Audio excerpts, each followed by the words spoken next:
함께 보겠습니다. 창세기 39장 23절 말씀입니다. 간수장은 그의 손에 맡긴 것을 무엇이든지 살펴보지 아니하였으니 이는 여호와께서 요셉과 함께 하심이라. 여호와께서 그를 범사에 형통하게 하셨더라. 아멘. 요셉이 보디발의 집에 노예로 팔려간 이후에 이제 보디발의 아내로 인하여서 억울한 누명을 쓰고 감옥에 가게 되었습니다. 그런데 요셉은 이 감옥의 생활도 하나님을 원망하지 않고 신실한 마음으로 성실하게 주어진 일들을 감당하면서 또 간수에게 은혜를 받아서 요셉이 하나님과 함께함을 간수가 보게 되고 이제 간수는 요셉에게 감옥의 모든 일들을 맡기게 되는 모습을 보여줍니다.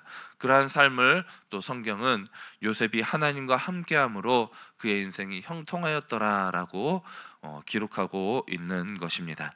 내용 관찰입니다. 간수장은 옥에서 요셉에게 어떤 일을 맡깁니까? 39장 22절 말씀을 보면 간수장이 옥중 죄수를 다 요셉의 손에 맡김으로 그 재반 사물을 요셉이 처리하고라고 기록하고 있듯이 감옥의 모든 일들을 요셉에게 다 맡기고 이 간수장은 요셉이 하는 일들을 다시 돌아보고 살피지 않았다라고 또 이야기하고 있습니다. 그만큼 요셉은 감옥 안에서도 자신의 신세를 한탄하거나 하나님을 향해서 원망하지 않고 주어진 일들에 최선을 다해서 성실하게 감당함으로 인해서 모든 사람에게 인정을 받고 또 모든 일들을 감당하게 되는 그러한 모습들을 보게 됩니다. 간수장이 요셉에게 맡긴 일을 살펴보지 않은 이유는 무엇입니까? 39장 23절 오늘 우리가 함께 읽었죠. 간수장은 그의 손에 맡긴 것을 무엇이든지 살펴보지 아니하였으니 이는 여호와께서 요셉과 함께 하심이라. 여호와께서 그를 범사에 형통하게 하셨더라. 이 간수장은 요셉의 인생이 단순히 그의 성실함, 그의 뛰어난 업무 능력을 본 것이 아니고 그가 하나님이 함께하는 다른 사람과 다른 그러한 모습을 보게 되었고 그 모습을 보면서 이 사람에게 모든 일을 맡기면 더 잘 되겠구나, 더 모든 일들이 형통하게 풀리겠구나 하는 것을 깨닫고 요셉에게 그 모든 일들을 맡기고 또 맡긴 일들에 대해서 돌아보거나 살펴보지 않을 수 있게 되었다는 것이죠. 연구와 묵상입니다. 성경은 왜 요셉이 간수장에게 인정받은 이유를 하나님께서 함께 하시며 그를 범사에 형통하게 하셨다라고 말합니까? 그 이유는 요셉이 가진 단순한 인간적인 능력이나 노력 이상의 어떤 영적인 원리를 우리에게 보여주고자 하기 위함이라고 할 수가 있습니다. 이 표현은 요셉의 삶 전체를 아우르는 표현이라고 할 수가 있으며 또 우리에게 주시는 성경의 핵심 메시지라고 할 수가 있습니다. 결국 이 하나님께서 함께 하시며 그를 범사에 형통하게 하셨더라라는 이 말씀은 오늘 우리에게도 동일하게 적용돼야 할 중요한 메시지라고 할 수가 있는 것이죠. 요셉의 형통함은 하나님과의 동행의 결과였다라는 것인데 이것은 창세기 39장 요셉이 보디발의 집에 팔려갔을 때, 노예가 되었을 때, 그리고 또 그의 아내로 인하여서 억울한 누명을 써서 감옥에 가게 되었을 때 두 번이나 동일하게 사용되어지는 말씀입니다. 이것은 단순하게 요셉이 일을 잘해서가 아니고 하나님이 그의 삶 가운데 동행하시면서 역사해 주셨기 때문에 그의 형편이 나락으로 떨어지고 더 힘든 상황에 처하게 되었음에도 불구하고 그 가운데서도 그의 주어진 모든 일들이 잘 해결되고 풀리게 되었다라는 것이죠. 그렇다면 왜 형통함이 중요한 것인가? 형통이라는 단어는 단순한 우리의 인간적인 성공에 의미하는 것이 아니고 하나님의 뜻 안에서 그가 번창하고 그의 인생이 더욱더 진보되었다라는 것을 의미하고 있습니다. 요셉은 억울하게 형제들의 손에 팔려서 노예가 되었고 또 억울하게 감옥에 갇히게 되었지만 그 가운데서도 하나님이 함께 하셨기 때문에 은혜를 받았고 신뢰를 얻어서 그 모든 일들을 맡게 되는 그러한 모습들을 보여주는 것이죠. 이것은 하나님이 함께 하시게 된다면 나에게 주어진 환경이나 상황과 상관없이 하나님의 사람으로서 그 삶이 빛날 수 있게 됨을 우리에게 보여주는 것이고, 더 나아가서 그 삶을 통하여서 하나님이 영광을 받으시고 하나님의 뜻이 이루어지는 것이 바로 우리의 삶이 형통함이라는 것을 우리에게 보여주는 것입니다. 느낀 점입니다. 요셉이 감옥 안에서도 형통한 이유가 그의 성품이나 능력이 아니라 하나님의 함께 하심임을 보며 무엇을 느낍니까? 그것은 바로 우리의 인간의 한계를 넘어서는 형통함이 바로 하나님의 함께 하심이다라는 것이죠. 요셉은 억울한 누명을 써서 감옥에 갇힌 상황이었지만 이것은 세상의 기준으로 볼 때는 실패한 인생이고 하나님께 버림받은 자의 모습으로 비춰질 수가 있습니다. 하지만 성경은 이러한 상황에 처할 때마다 그가 형통한 자라고 이야기를 하고 있습니다. 왜 그렇습니까? 여호와께서 하나님과 함께 하셨기 때문이죠. 이 말씀은 우리에게 형통함이라는 것은 우리에게 주어진 환경이나 삶의 어떤 상황의 문제가 아니라는 것을 가르쳐 주는 것입니다. 요셉이 가진 능력이나 그의 성품이 그 상황을 바꾸는 것이 아니고 그 감옥을 변화시키는 것이 아니고 하나님이 그와 함께 하셨기 때문에 감옥 안에서도 요셉의 인생이 빛날 수가 있었던 것이죠. 하나님이 함께 하신다면 결국 우리가 어떤 상황에 처해 있든지 어떤 자리에 있든지 그 자리가 바로 사명을 감당하는 자리가 된다는 것입니다. 감옥은 요셉에게 고난의 장소였지만 동시에 하나님의 뜻을 이루는 아름다운 준비가 이루어지는 장소가 되었던 것입니다.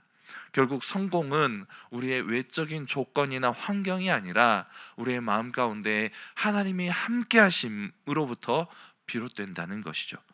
요셉은 감옥에서도 하나님과 교제하며 그의 마음을 지키며 성실함으로, 신실함으로, 거룩함으로 흔들리지 않는 신앙을 이어나갔던 것이고, 그 신앙이 간수장에게도 인정을 받아서 아름다운 복음의 향기로 드러날 수 있게 되었던 것입니다.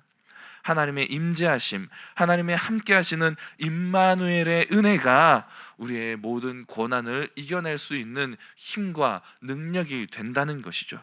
요셉은 주어진 상황에 불평하거나 원망하거나 절망하지 않았습니다. 오히려 맡겨진 일들을 충성하게 감당하며 하나님의 때를 기다렸다는 것을 우리가 볼 수 있듯이 오늘 우리가 살아가는 우리의 삶 가운데에서도 마찬가지로 하나님의 함께 하심을 믿고 주님의 능력을 의지하며 한 걸음 한 걸음 성실하게 나아갈 때에 그것이 나의 사명이 되고 나의 능력이 되고 복음의 향기가 된다는 것을 우리는 요셉의 인생을 통해서 느낄 수가 있을 것입니다. 적용입니다. 오해받거나 억울한 일을 당해 하나님을 원망했던 적은 언제입니까? 사실 저는 개인적으로 40여 년의 짧은 인생을 살아오면서 단 한 번도 하나님을 향한 원망의 말을 제 입술로 뱉어본 적은 한 번도 없습니다.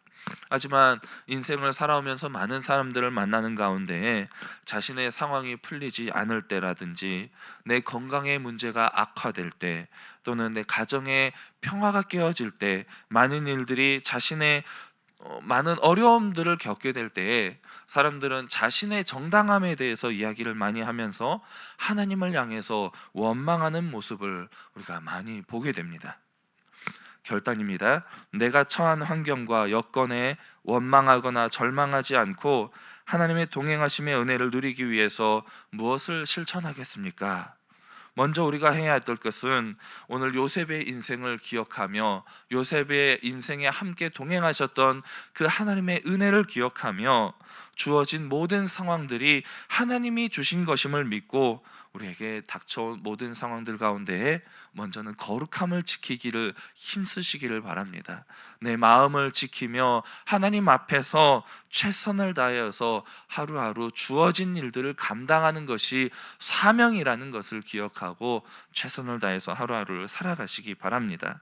두 번째로는 요셉이 하나님이 주신 꿈을 기억하고 그 꿈을 붙들며 자신의 삶을 거룩하게 지키며 하나님 앞에서 헌신하는 삶을 살아갔던 것처럼 하나님이 주신 비전을 붙들고 매사에 거룩함을 지키기를 힘쓰는 것이죠.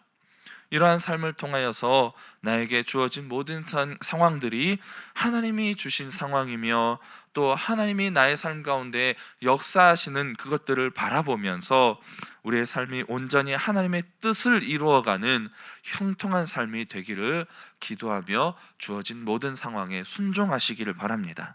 오늘 하루도 거룩하고 성실한 삶을 통하여서 구원의 역사를 이루어 가시는 하나님과 함께 동행하시며 형통한 삶을 살아가시는 귀하고 복된 삶이 다 되시기를 주님의 이름으로 간절히 축복합니다. 이 시간 말씀을 기억하며 함께 나누는 기도 제목을 가지고 기도하시기를 원합니다. 어떠한 상황 속에서도 하나님을 향한 신실한 믿음과 마음을 지킬 수 있는 지혜와 용기를 주옵소서. 어떤 환경과 여건 속에서도 하나님과 동행하며 형통한 삶을 살게 하옵소서. 9월 집중기도 제목입니다. 하나님께서 일하시는 건축이 되게 하시며 철저하게 기도로 진행되게 하옵소서. 모든 성도가 한 마음으로 기쁨으로 동참하는 건축이 되게 하옵소서. 우리 주여 한번 부르고 기도하시겠습니다. 주여, 사랑해 주님 감사합니다. 오늘도 요셉의 인생 가운데 그와 동행하시며 그의 삶을 형통한 삶으로 인도하셨던 그 하나님을 우리가 봅니다. 하나님, 어떠한 상황 속에서도 우리와 함께 하시는 하나님을 믿고 의지하며 신실한 믿음과 마음을 지킬 수 있는 지혜와 용기를 품게 해주시고 또 그 마음을 가지고 담대하게 하나님의 일을 감당해 나아갈 수 있는 은혜가 우리 삶 가운데 넘칠 수 있도록 인도하여 주시옵소서. 환경이나 상황이 문제가 아니라 하나님의 함께 하심이 우리의 삶의 능력임을 기억하며 어떤 환경과 여건 속에서도 하나님과 동행하며 늘 형통한 삶을, 하나님의 뜻을 이루어 나아가는 삶을 살아갈 수 있도록 주님 인도하여 주시옵소서. 하나님께서 일하시는 건축이 되게 하시며 우리 모든 건축의 과정 가운데에 모든 성도들이 마음을 하나로 모아서 함께 기도함으로 아름다운 건축이 진행되게 해주시고 이 모든 과정을 통하여서 우리 모든 성도님들이 기쁨으로 동참하며 우리의 마음과 우리의 삶이 또한 새롭게 변화되는 귀한 시간 될 수 있도록 은혜 베풀어 주시옵소서. 오늘 하루의 삶도 주님께서 동행하여 주시고 하나님과 함께하는 거룩하고 복된 삶이 될 수 있도록 인도하여 주시옵소서. 주님 감사합니다.